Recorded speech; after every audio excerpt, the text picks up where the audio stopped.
नमस्कार दोस्तों, मैं विकास कुमार बर्नवाल आपके चैनल बर्नवाल ट्यूटोरियल्स में आप सभी का स्वागत करता हूं।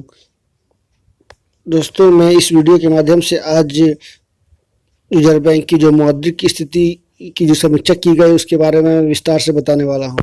तो आइए जानते हैं कि आरबीआई की के गवर्नर जो है शक्तिकांत दास के द्वारा क्या स्टेटमेंट जारी किया गया, उनके द्वारा कैसे स्थिति को भांपा गया और किस प्रकार से बैंक को देश की स्थिति को सुधार करने की कोशिश की गई। तो चालू वित्त वर्ष की दूसरी तिमाही में भारतीय अर्थव्यवस्था की वृद्धि की राह पर लौटने का अनुमान देखा गया है। कोरोना वायरस महामारी के कारण अर्थव्यवस्था की पहली तिमाही में लगभग 23.9%, दूसरी तिमाही में 7.5% की गिरावट आई है। मौद्रिक नीति समिति की बैठक के बाद भारतीय रिजर्व बैंक के गवर्नर शक्तिकांत दास ने कहा कि दूसरी छमाही में कुछ सकारात्मक वृद्धि की उम्मीद है। उन्होंने पूरे वित्त वर्ष 2020-21 के दौरान अर्थव्यवस्था में 7.5% का गिरावट रहने का अंदाजा या अनुमान लगाया है। हालांकि इससे पहले बैंक ने वर्ष के दौरान 9.5% गिरावट आने का अनुमान लगाया था। रिजर्व बैंक ने अक्टूबर में जारी पूर्वानुमान में कहा था कि चालू वित्त वर्ष में देश की जीडीपी में 9.5 यानी 9.5% की गिरावट आ सकती है। शक्तिकांत दास ने कहा कि अर्थव्यवस्था तीसरी तिमाही में वृद्धि की राह पर लौट सकती है। उन्होंने कहा कि तीसरी तिमाही में लगभग 0.1 और चौथी और अंतिम तिमाही में लगभग 0.7% आर्थिक वृद्धि की उम्मीद है। और भी बहुत सारी इम्पोर्टेंट बात उनके द्वारा कहा गया है। तो कुछ खुदरा महंगाई के बारे में बता दूं मैं कि खुदरा महंगाई के बारे में भी कहा गया कि भारतीय रिजर्व बैंक ने कहा कि आने वाली महीनों में खुदरा महंगाई उसके संतोषजनक स्तर से ऊंची बनी रहने का अनुमान है। आरबीआई गवर्नर शक्तिकांत ने कहा कि एमपीसी का विचार है कि जल्द नष्ट होने वाली कृषि उपज की कीमतों से सर्दियों के महीनों में क्षणिक राहत को छोड़कर मुद्रा स्थिति तेज बनी रहने की संभावना है। लगभग 6.8% रह सकती है खुदरा महंगाई। तो आइए जानते हैं मॉनेटरी पॉलिसी कमेटी के बारे में, जिसके द्वारा ये बैठक की गई थी, दूसरी छमाही का समीक्षा की गई थी। The RBI has government constituted monetary policy committee MPC which is tested with framing monetary policy using tools like the repo rate, reverse repo rate, bank rate, cash reserve ratio. It has been instituted by Central Government of India under Section 45ZB of the RBI Act that was amendment in 1944. The committee has 6 members. Of the 6 members, the government will nominate 3 members. Government official will be nominated to the MPC. The MPC is interested in the responsibility of deciding the different policy rates, includes MFS, repo rate, reverse repo rate, and liquidity adjustment facility. The other 3 members would be from the RBI, with the government being the ex-office chairperson. Deputy governor of RBI in charge of the monetary policy will be member and also executive officer. तो इस तरह से 6 member monetary committee policy में होते हैं, जो 3-3 group में अलग अलग बांटा गया है। तो आइए जानते हैं रिवर्स रेपो रेट और रेट के बारे में। किस तरह किया, क्या रिवर्स रेपो रेट या रेपो रेट में कोई बदलाव किया गया? तो बिल्कुल नहीं किया गया। वर्तमान समय में कैश रिजर्व रेशियो जो है 3% है। एसएलआर जो है स्टेचुरी लिक्विडिटी रेशियो 18% है। रिजर्व रेट जो है, रेपो रेट जो है 4% है। रिवर्स रेपो रेट 3.35% है। बैंक रेट जो है 4.25 है।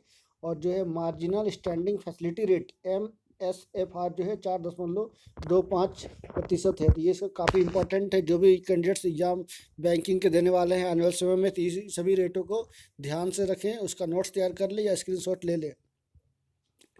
तो मैं आपको कुछ बता दूं कि रिवर्स रेपो रेट और रेपो रेट में क्या जानकारियां हैं।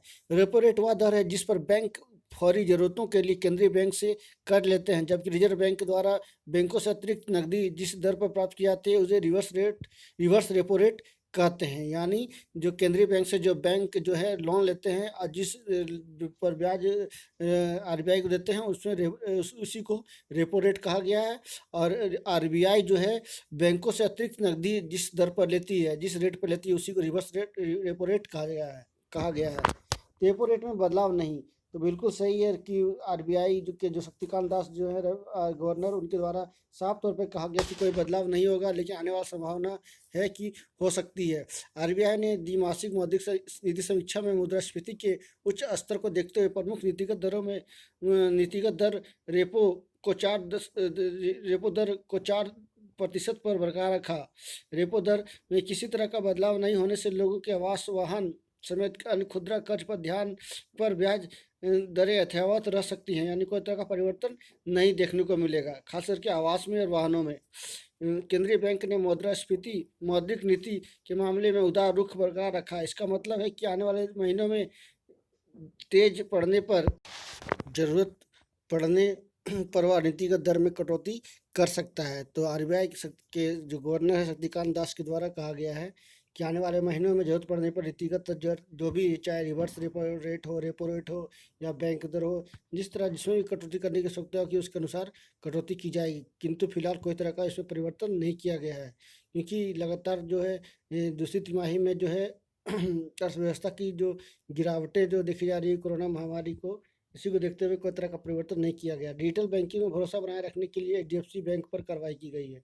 तो बिल्कुल सही है, आपने सुना कि हाल ही में जो है एचडीएफसी जो है क्रेडिट कार्ड और डिजिटल योजनाओं को बढ़ावा देने के लिए काम कर रही है, किंतु आरबीआई ने उस पर पूर्ण विराम लगा दिया। आरबीआई के गवर्नर शक्तिकांत दास ने कहा कि डिजिटल बैंकिंग में लोगों का भरोसा बनाए रखने के लिए एचडीएफसी बैंक के ऊपर कार्रवाई की गई। उन्होंने इस बात पर भी जोर दिया कि पृथ्वी की मोर्चों पर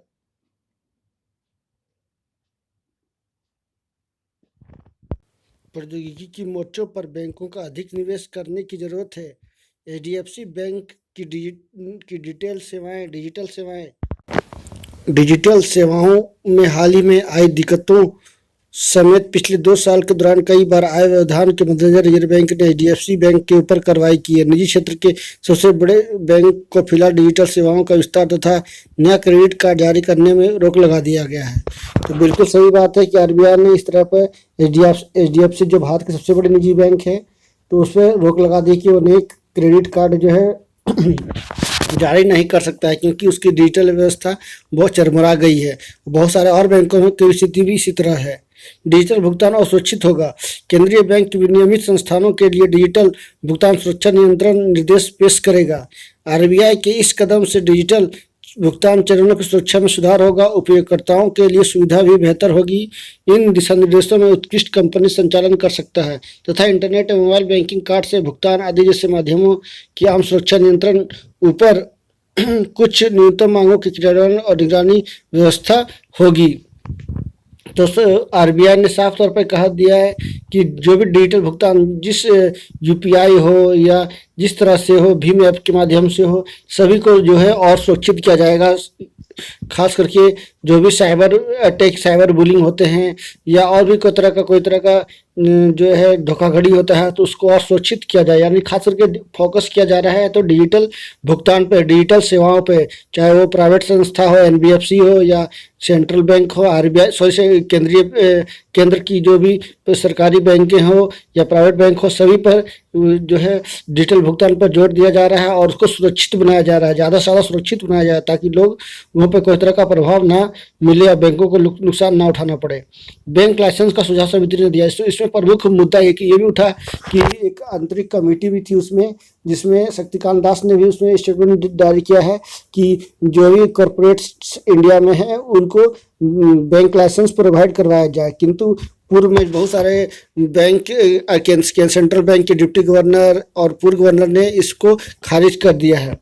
तो ये देख सकते हैं कि औद्योगिक घरानों को अपना बैंक शुरू करने की अनुमति दिए जाने का सुझाव रिजर्व बैंक का नहीं है, किंतु जो उसमें एक आंतरिक समिति थी, इसमें आरबीआई के गवर्नर शक्तिकांत दास भी थे, ने यह सुझाव दिया कि इस पर और अन्य सुझावों पर केंद्रीय बैंक सार्वजनिक स्तर पर सुझाव और टिप्पणियां लेने के बाद ही कोई फैसला करेगा। तो बिल्कुल सही है। रिजर्व बैंक के गवर्नर शक्तिकांत दास ने कहा कि रिजर्व बैंक की एक आंतरिक कार्य समूह ने औद्योगिक घरानों का खुद का बैंक शुरू करने की अनुमति देने का सुझाव दिया, लेकिन समिति के सुझाव की तीखी आलोचना भी देश में हो रही है। यहाँ की विशेषज्ञों, रिजर्व बैंक के पूर्व गवर्नर, डिप्टी गवर्नर और मुख्य आर्थिक सलाहकार ने चीफ इकोनॉमिक ऑफिसर जो है इंडिया के, उनके द्वारा भी इसकी आलोचना की गई है, क्योंकि कहा गया कि स्थिति देश की खराब है। इस तरह से कॉरपोरेटर्स को बैंक लाइसेंस प्रोवाइड कर दिया जाएगा तो सिर्फ जो है वो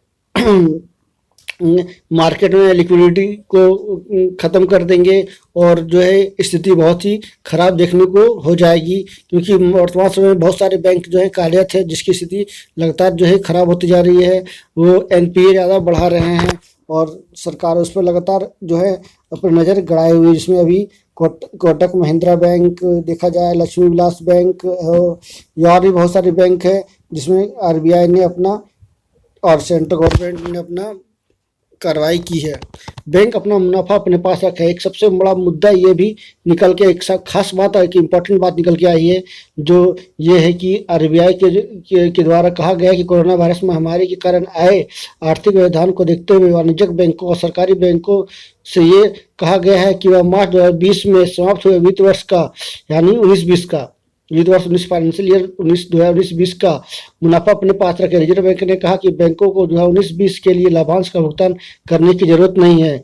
एनबीएफसी के द्वारा लाभांश का वितरण के संबंध में फिलहाल कोई दिशा निर्देश नहीं दिया गया है। तो साफ तौर पर बैंकों को कह दिया गया कि 19-20 जो फाइनेंशियल थी जो भी उसमें लाभांश मिला है, क्योंकि लगातार कोरोना के स्थिति जो है 23 मार्च के आसपास शुरू हो गई थी देश में, इस तरह से जो भी बैंक के लाभांश थे वो आरबीआई को नहीं दिया गया है। तो आरबीआई ने साफ तौर पर कह दिया कि वो अपना जो है मुनाफा अपने पास रखे ताकि लिक्विडिटी और जो भी समस्या है उनको या भुगतान की जो भी समस्या है उनको दूर किया जा सके और वो जो है अपना मुनाफा अपने पास रखे और कोई भी तरह का आर्थिक व्यवधान है तो उसको उस सही इस्तेमाल कर सके। तो यही कुछ इम्पोर्टेंट बिंदुओं पर डिस्कशन किया गया है आरबीआई के द्वारा। इस मौद्रिक समीक्षा जो है दूसरी छमाही में की गई है। तो यही मुख्य बातें निकल कर आई है। तो आई होप आप सभी लोगों ने कुछ जाना होगा कि आरबीआई ने क्या अपने बातों को रखा, किस तरह से बदलाव किया और क्या क्या उन्होंने डिसीजन लिया देश की भलाई के, देश के हित के लिए। तो दोस्तों फिर नए एक वीडियो के साथ फिर मिलूंगा, तब तक के लिए नमस्कार, धन्यवाद, सबा खैर और सब्सक्राइब करें।